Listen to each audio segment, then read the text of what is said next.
Serious global events cause mass panic and are often stressful times. However, I believe positive things will eventually come out of the coronavirus situation. I believe it will act as a catalyst for change for many areas and push innovation in a healthy direction. We will likely see new industries take a lead in market cap as a result too. In this video, I go over my observations, the effects and the likely winners which may present investment opportunities. I'm going to go through how these events often act as the catalyst for innovation and accelerate a better future, which I believe is a good thing. We get motivated into action when we need it, when a significant push factor is present. The coronavirus is that catalyst. Countries' resources are usually stretched to the max, but right now they're getting diverted due to prioritization. And following this whole event, a more systemic review of countries' values takes place, which I think makes sense. What measures they would want to have in place the next time this kind of happens. My main observations: social distancing. Events are getting cancelled at local, national and international level. Socialising events are also being cancelled or at least reduced. Travel restrictions are now being enforced and tourism will definitely be down globally. People are now being told to remote work. People are choosing to stay home generally and are not seeking entertainment like cinema and restaurants. Schools, universities and workshop events are also being cancelled. So let's look at the effects and how innovation can come out of all of this and see what opportunities are presented. Any companies I mentioned should not be taken as financial advice. This is just my thoughts and where I see things going. Social distancing is an interesting one.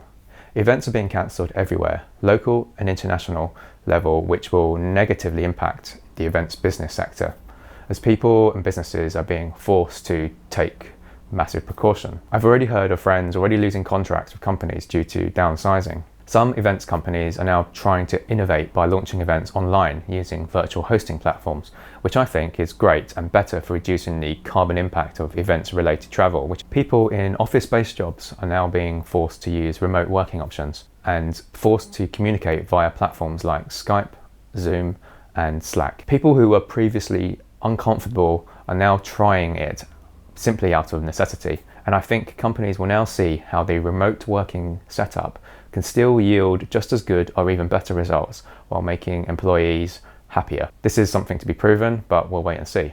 This is also something that employees have been pushing for years.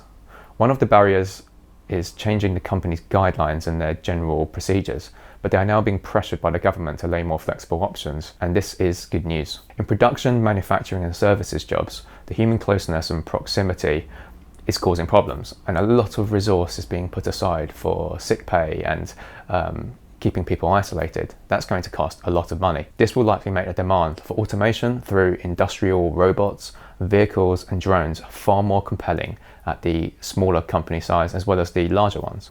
As a result, these companies will likely increase capital expenditure to try this out as a forward-looking robustness strategy, not just a simply nice to have. When they realise the benefits of using these automated systems, they are more likely to roll out more of them, further driving down the costs of the systems themselves through economies of scale. Hospitality sector.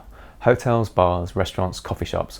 With people less inclined to go into public spaces, this sector will see a dramatic fall in revenue over the next few quarters.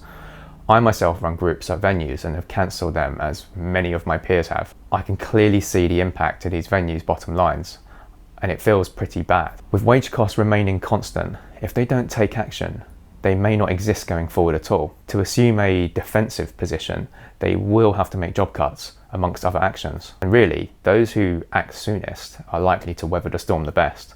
Innovative measures like increased expenditure on, say, home delivery systems, which will in turn fuel the innovation for automated delivery like wheeled robots, as well as drone delivery, which both have far less human contact, addressing the problems of the current situation. These sectors will benefit as a result. Education. Well, education is being pushed to remote working and online platforms. Universities in the UK are definitely pushing that forward, as establishments are being asked to take some action. I think this will make people realise how effective online learning is, like really appreciate its advantages. The early adopters like myself, well, I already know, but this could bring the masses on board who are not. If you're watching this video, you are more likely an early adopter. Think of others who are not so digitally enabled, perhaps your parents or relatives. Interestingly, Elon Musk has already stated his thoughts on learning and how university is no longer the place to go. I've included a link below to this article. It's really interesting. It will back up the argument of the diminishing need for high-level traditional qualifications. Self-learn through web-based platforms will benefit massively, and I think will be a no-return scenario. This will be across the board, as people in the workforce will also realise this when their training will be delivered online too. Entertainment services. So this sector will also see a shift, such as cinemas, which is likely to see reduced demand, but people still need to be entertained. So what's the solution for this? Well, streaming services, they will likely increase in demand, and we'll probably see an increase in new subscribers. Now, particularly those who were on the fence before, they've now been given the push to try it, and may also realise the benefits that they simply didn't foresee. If you've got Netflix already, well, then you've already been convinced that this is not really aimed at you. Same for home delivery for goods and services like Amazon Prime and grocery services, as well as going back to entertainment, eSports. So with people staying at home more, out of interest or even boredom, they will be more willing to try and learn things they've always had on their list but never got around to doing, because there's always been something better to do. When they're searching for it, they will stumble across these online learning platforms, and they will realise that they are a really effective way and possibly the best way to learn.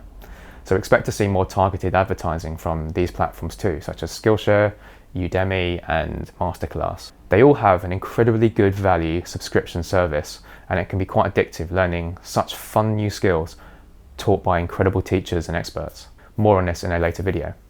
I have been subscribed to Skillshare for over 2 years. I honestly believe this is the future. Transport. People are now more conscious about cleanliness on public transport. It's unlikely to change habits vastly, in my opinion, but it would definitely make people think more about their options.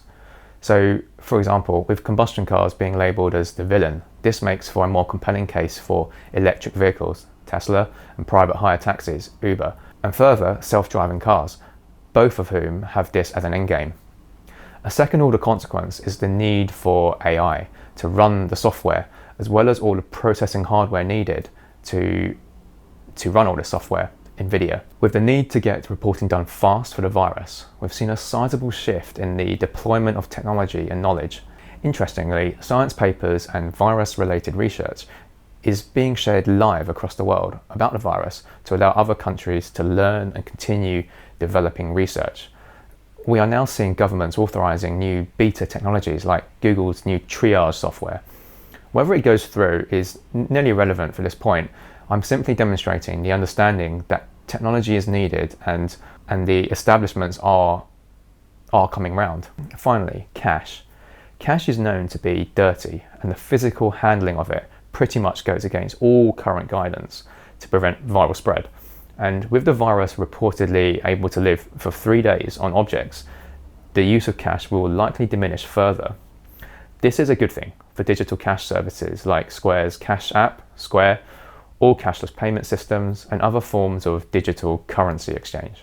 These are the sectors and companies I'm interested in, and will be closely following these sectors and the companies mentioned, especially as they are very forward-looking technologies that will benefit us as a society, which I'm super passionate about.